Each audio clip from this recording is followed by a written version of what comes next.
Akbar post पे। जी हाँ, ये वही अकबर पोस्ट है जो ब्रिगेडियर अकबर खान के नाम पे रखी गई, जिन्होंने 1948 में पांडु का ये ऑपरेशन प्लान किया था।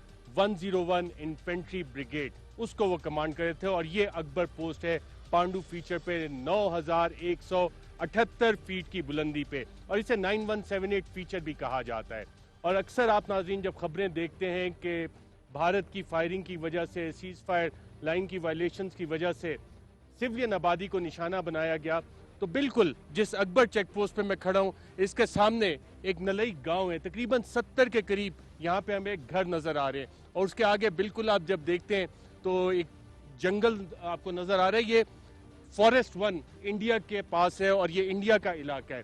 और इसके आगे जो इस चेक पोस्ट की हम अहमियत देखते हैं तो हमें बाकायदा तौर पे श्रीनगर मुजफ्फराबाद रोड भी नजर आ रही है। और ये इसकी स्ट्रैटेजिक इंपॉर्टेंस है कि अगर वहां पे कोई भी मूवमेंट होगी तो आपको इस चेक पोस्ट से वो नजर आती है। और कुछ ही फासले पे दूर आपको उड़ी डैम भी यहाँ से बिल्कुल नजर आ रहा है कि वहां पे जो फीचर है।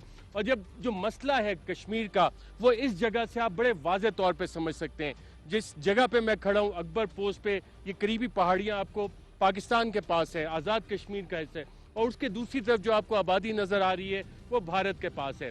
और बीच में आपको ये जो नाला नजर आ रहा है जाता हुआ खलनई नाला, इसको सीज फायर लाइन कहा जाता है, जिसके उस तरफ कुछ भारत की पोस्ट है और इस नाले के इस साइड पे पाकिस्तान की। और ये वो डिवाइडिंग लाइन है जिसको सीज फायर लाइन कहा जाता है।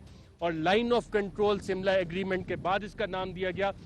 भारत के जो इलीगल एक्शंस हुए 5 अगस्त के बाद, जब हम श्रीनगर मुजफ्फराबाद रोड को देखते हैं तो पाकिस्तान में जो इस्लामाबाद हाईवे है, कश्मीर हाईवे, मरी एक्सप्रेसवे, वहां से लेके इस सारे रास्ते का नाम, उन तमाम सड़कों का नाम, 125 किलोमीटर की सड़क का नाम श्रीनगर रोड रख दिया गया है। अब जब हम इस सारे इलाके को देखते हैं और सिर्फ एक डिवाइडिंग लाइन है, इसकी वजह क्या है? जब पाकिस्तान डिक्लेरेशन को नाज़रीन हम देखते हैं तो उसमें यह बाकायदा तौर पे फैसला हुआ था कि जो मुस्लिम मेजॉरिटी एरियाज होंगे, जहां पे मुसलमानों की अक्सरियत होगी, वो पाकिस्तान बनेगा। 1947 में पार्टीशन हुई और पार्टीशन के बाद जो भारत के इस हवाले से अज़ाइम थे, लॉर्ड माउंटबेटन ने जिस तरह से पार्टीशन की और पाकिस्तान के साथ ज़्यादती की, आर्म्स, एमिनिशन, वो सारी चीज़ें, वही ज़्यादती जो लेगेसी ब्रिटिश एम्पायर ने छोड़ी, जो कॉन्फ्लिक्ट आज तक 73 सालों से चलता आ रहा है, वो उस पार्टीशन की वजह से था कि जो इलाके पाकिस्तान को मिलने थे वो पाकिस्तान को नहीं मिले। और डिवाइडेड कश्मीर जो है, जहाँ पे मेजॉरिटी मुस्लिम थे, उनको इंडिया के हवाले कर दिया गया। ना सिर्फ ये 26 अक्टूबर को महाराजा हरी सिंह ने जो मुस्लिम मेजॉरिटी एरिया है इंडिया के साथ एक्सेशन कर लिया और इंडियन अफवाज को वहाँ पे बुला लिया। जो पाकिस्तान के गयूर हमारे कबायली भाई हैं वो यहाँ पे आए और लश्कर की सूरत में यहाँ पे उन्होंने काफ़ी सारे इलाके पाकिस्तान के लिए आज़ाद करवाया, मुसलमानों को आज़ाद करवाया।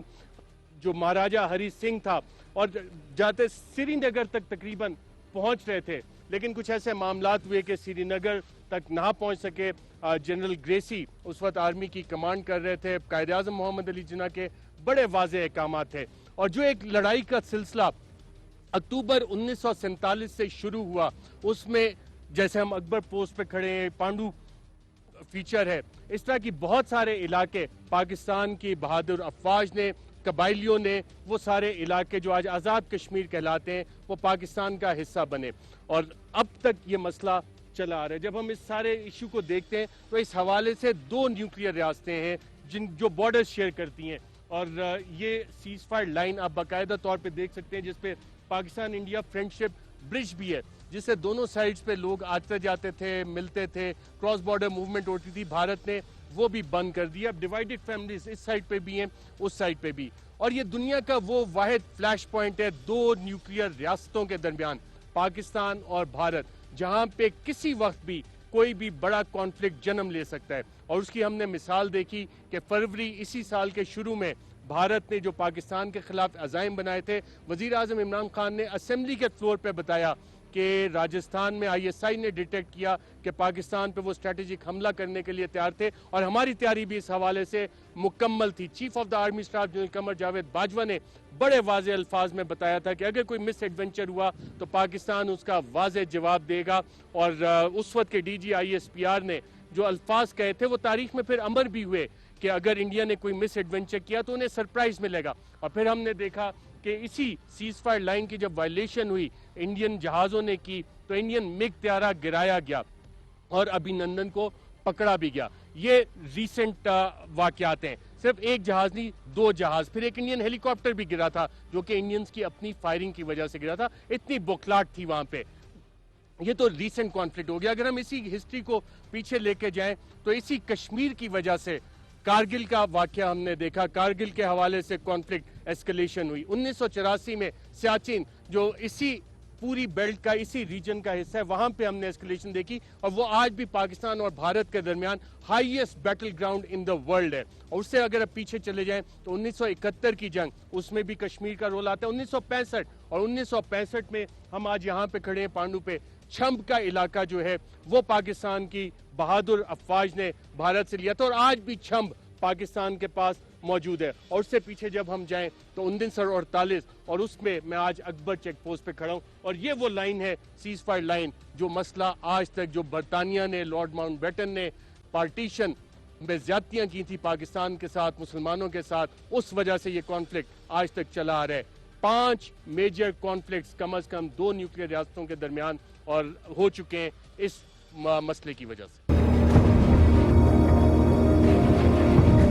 कल मुस्तफा साहब पहला निशाने हैदर भी इसी जगह पे दिया गया था। जी बिल्कुल। कैप्टन सरवर शहीद निशाने हैदर, उन्होंने 27 जुलाई को, जिस वक्त यहाँ पे पांडु ऑपरेशन भी चल रहा था और 24 जुलाई को पांडु कैप्चर हुआ था, उन्होंने वो अटैक किया था। उन्होंने ये सामने एक हमें अक्रॉस द रिवर नज़र आ रहा है तिलपत्रा रिज, उसके ऊपर उन्होंने अटैक किया था। और 27 जुलाई को वो अभी चंद दिन पहले हमने उनका निशान यौम शहादत मनाया और वो यहाँ पे शहीद हुए थे। नाज़रीन, ये वो शहादतों की दास्तान है जिसकी वजह से ये इलाके आज पाकिस्तान के पास है।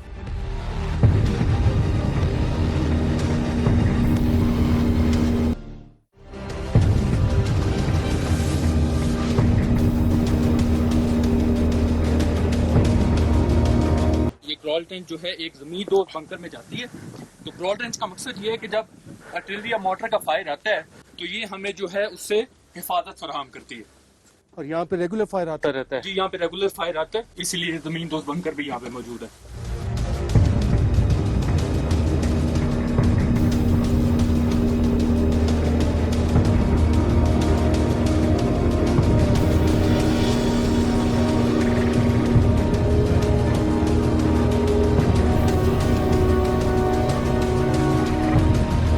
अस्सलाम वालेकुम ज़ुबैर साहब। अस्सलाम सर। ईद मुबारक। खैर मुबारक सर, आपको बहुत बहुत मुबारक सर।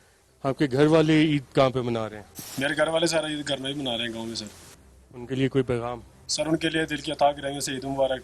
और उनके लिए पैगाम है कि आपके जो बेटे हैं, आपके जवान हैं, वो इधर सरहदों पर आपके लिए और वतन के लिए जान कुर्बान करने के लिए हाजिर है और मामूर खड़े हैं और बेफिक्र हो कि आप अपनी खुशियों को दुबाला करें। बहुत अच्छी बात की है ज़ुबैर ने। और हमारे जितने ये आज गाजी हैं जो वतन का दिफा कर रहे हैं, खुशियों के मौके पे अपनी खुशियां कुर्बान करके वतन के लिए इन अगले महाजों पे मौजूद हैं, अपने घर वालों को भी ये कह रहे हैं जो इनका जज्बा है कि वो आप बड़े आराम से अपनी खुशियां मनाएं, हम आपकी खुशियों का दिफा करने के लिए यहाँ मौजूद हैं। और हमारे ज़ुबैर जैसे भाई अलर्ट किस वजह से बैठे रहते हैं? सिर्फ अगर हम साल 2020 के पहले 7 महीनों में जुलाई तक की सीज फायर वायलेशंस देखें तो जो डेटा अवेलेबल है उसके मुताबिक जनवरी में भारत ने, जिसको एलओसी कहते हैं, उसकी तकरीबन 186 सीज फायर वायलेशंस की, नहीं सिर्फ जनवरी के महीने में 186 दफा फायर वहां से इन पोस्टों की तरफ आया, सिविलियन आबादी की तरफ आया। अगर फरवरी के महीने को देखा जाए तो 231 दफा सीज फायर लाइन की वायलेशंस की, 231 दफा वहां से बम्बार्डमेंट हुई, शेलिंग हुई, फायरिंग हुई, सिविलियन आबादी को निशाना बनाया गया, हमारे इन जवानों को निशाना बनाया गया, हमारी पोस्ट को निशाना बनाया गया। मार्च में भी 231 वाकयात हमारे सामने आए। और जब हम अप्रैल की ये तादाद देखते हैं तो तकरीबन 286 सीज फायर वायलेशंस अप्रैल के महीने में हुई, मई के महीने में 282 सीज फायर वायलेशंस, जून में ये और ज्यादा बढ़ गई 331 सीज फायर वायलेशंस भारत की तरफ से। और सीज फायर वायलेशन का मतलब क्या है कि सिविलियन आबादी को निशाना बनाया जा रहा है, इन चेक पोस्टों को निशाना बनाया जा रहा है। और सिर्फ जुलाई के महीना जब ख़त्म हुआ है तो तकरीबन 180 के करीब सीज़ फायर वायलेशन, और इससे हुआ क्या, जो हमारी सिविलियन आबादी है उसमें तकरीबन 150 सिविलियन कैजुअल्टीज़ हुई, जिसमें से कि 14 शहादतें थी, जिसमें 4 मर्द, 5 खवातीन और 5 बच्चे शामिल थे, और 135 सिविलियंस जख्मी हुए, जिसमें मुख्तलिफ बुलेट इंजरीज उनको लगी।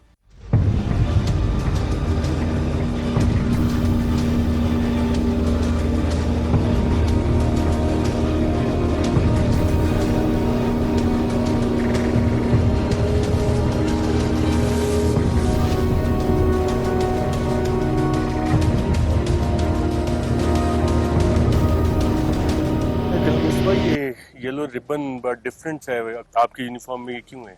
जी, ये गोल्डन वुंड स्ट्राइप है। और 2004-5 में जब हम साउथ वजीरिस्तान एजेंसी में हमारी यूनिट ऑपरेट कर रही थी, उसमें जंडोला के करीब मेरा जो गाड़ी थी, व्हीकल था, वो इट वाज हिट। एक आईडी ब्लास्ट था जिसमें गाड़ी हिट हुई थी, जिसमें मैं राइट साइड से मुझे इंजरीज हुई थी और ये एम्पुटेशन हुई थी। तो जो मेजर इंजरीज होती हैं उसको डिपेक्ट करने के लिए ये गोल्डन वुंड स्ट्राइप। ये एम्पुटेशन ये आईडी था या हिट किस तरह से हुई थी गाड़ी? ये एक आईडी ब्लास्ट थी। आज आप जिस जगह पे खड़े हैं पांडू फीचर के ऊपर और सामने इंडियन आर्मी के पास इस तरह का एक्सपीरियंस है, बैटल हार्डन, आप जैसे जवान क्या वहाँ पे मौजूद हैं जो पाकिस्तान आर्मी का एक्सपीरियंस के साथ जो ऑफिसर्स और जवान आ रहे हैं? पाकिस्तान आर्मी ने पिछले ये 16 साल में बड़ा जर्नी किया है और उसमें it has gone through a number of वो फेजेस और चेंजेस, और उसमें पाकिस्तान आर्मी हैज़ इमर्ज्ड एक बहुत बैटल हार्डन्ड आर्मी के तौर पे आई है, उभरी है। और अल्लाह का शुक्र है कि हमें चाहे अददी तौर पे हम उनसे हमारे पास कम हो, लेकिन हम उन पे डोमिनेट करते हैं इस एलओसी में भी, चाहे उनकी पोस्ट हाइट पर हो, लेकिन उनको डोमिनेट हम कर रहे होते हैं, क्योंकि हमारे पास एक एक्सपीरियंस है कि हमने एनिमी को किस तरह से इंगेज करना है और उसको किस तरह से वहाँ पे उसको उनको कंट्रोल में करना है। नाज़रीन, 1948 से लेके आज सन 2020 में जब हम बात कर रहे हैं तो ये वो एक्सपीरियंस है, जो जज्बा हमने आपको दिखाया अफसरान का जो एक्सपीरियंस है, और बैटल हार्डन पाकिस्तान की आर्म फोर्सेस है। और फरवरी 2020 में जो लाइन ऑफ कंट्रोल पे स्कर्मिशेस हुई थी उसमें हमने देखा कि अफवाज पाकिस्तान ने किस तरह मुंह तोड़ जवाब दिया था। पाक फ़ज़ाइया ने जब अभिनंदन और दूसरे तैयारे आ रहे थे उनको चैलेंज किया और 2 तैयारे मार गिराए, तीसरा हरबराट में उनका MI-17 खुद इंडियन ने मार गिराया। पाकिस्तान नेवी ने जो किरदार अदा किया वो इसलिए कि जो एक बैटल एक्सपीरियंस होता है, अफवाज पाकिस्तान की जो प्रोफेशनल ट्रेनिंग है वो हमें नज़र आ रही है। और आज पाकिस्तान का दिफा, कश्मीर का दिफा इस पांडू फीचर के ऊपर बैठे हमारे ये जवान कर रहे हैं। आज के प्रोग्राम में नाज़रीन इतना ही, इजाज़त दीजिएगा, अल्लाह।